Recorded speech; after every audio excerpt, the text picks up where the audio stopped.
আলাইকুম, সবাইকে রমজান মোবারক। কাছে কিংবা দূরে, দেশ কিংবা বিদেশে, যেখান থেকে আমার এই ভিডিওটা দেখতেছেন, সবাইকে অনেক ভালোবাসা। আশা করি সবাই ভালো আছেন, সুস্থ আছেন। আলহামদুলিল্লাহ, আমরাও সবাই ভালো আছি। আজকে আপনাদের মাঝে আবারও একটা নতুন ভিডিও নিয়ে আসলাম। এই ভিডিওটা হলো আমার সেকেন্ড ইফতারিতে আমি আমার ননদকে ইনভাইট করছিলাম। উনি ওনার ফ্যামিলিকে নিয়ে আসছিল আমার বাসায়, তো ওনার জন্য এই ইফতারের আয়োজন করছিলাম। তো প্লিজ সবাই আমার পাশে থাকবেন আর ভিডিওটা ফুল ওয়াচ করবেন, ভালো লাগবে। যারা যারা এখনও লাইক দেও না, প্লিজ একটা লাইক দিয়ে আমার সাথে থাকো।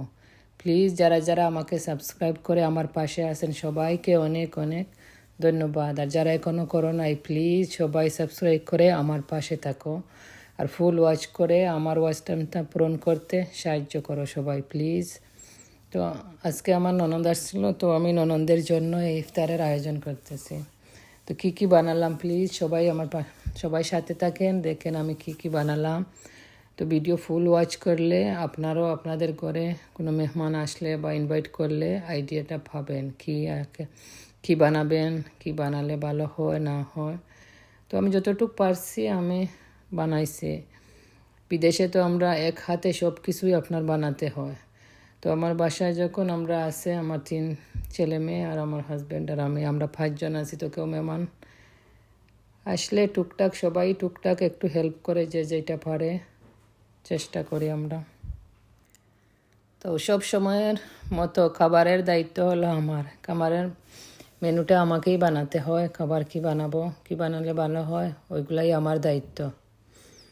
আমার মেয়েটা হলো ঘর ক্লিন করবে, টেবিল ক্লিন করবে, এইটা করে। হাজব্যান্ডও একটু টুকটাক ঘর দুয়ারে মাফটপ এগুলো মেরে ক্লিন করে দেয় উনি। আর বড় ছেলেটা এসে একটু স্মুদি বানাইলো মেখে নিয়ে।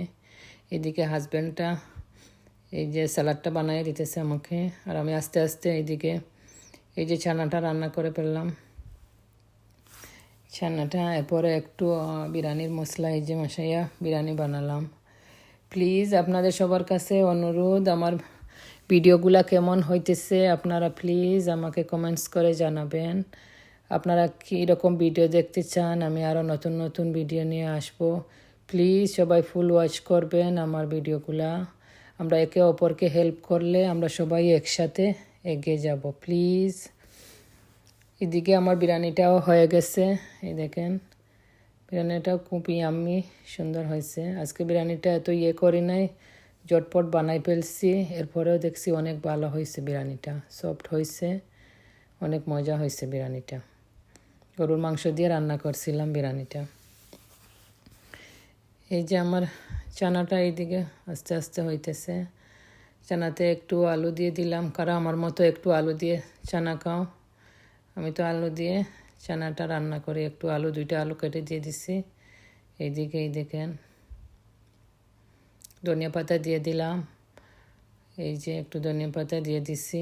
আর এদিকে একটু ওই যে বাঙ্গন আর আলু একটু ভিজাইয়া একটু লবণ দিয়ে পানিতে রেখে দিছি, তো এগুলার পানিটুক বাইর হবে। আর ওইদিকে দেখছেন আমাদের ট্রেডিশনাল সিলেটের পাতলা খিচুড়ি। আর এই যে ডালের জন্য বড়াটা রেডি করতেছি। এখন সমোসাগুলা বেজে নিব এখানে। এই সমোসাগুলাও আমি বানিয়ে রাখছিলাম ফ্রোজেন করে, তখন আর আগে একটু ফ্রোজেন করে রেখে দিলে আর ইফতারের টাইমে আপনাকে এত ঝামেলা করতে হয় না। যে এইদিকে এই যে সমোসাগুলাও আস্তে আস্তে তুলে নিতেছি, আর এই সেম তাওয়াতে বড়াগুলা দিয়ে দিতেছি, ডালের বড়াগুলা। আর এইদিকে ওই যে আমার মেয়েটা টেবিল সুন্দর করে সাজাই ফেলছে, দেখছেন। এই যে সমোসা বানালাম, এই যে সালাদ, একটা ক্যান্টারলক আছে, ওইখানে বড়াটা আছে।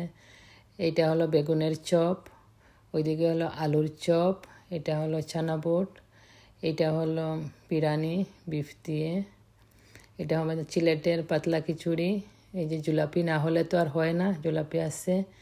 এই যে ডেট আর ওই যে স্মুদি। যতটুকু পারছি সব কিছু বানাইছি, আরও টুকটাক ছিল, এগুলার ভিডিওতে মিলে নাই। মেহমান আসার আগেই ভিডিওটা আমার মেয়ে করে নিয়েছিল, ও মেহমান আসার পরে আর ভিডিওগুলো করতে চায় না। এখানে নন্দের জামাই মিষ্টি আজকের ভিডিওটা এখানেই শেষ করলাম। ভিডিও কেমন হলেন সবাই জানাবেন।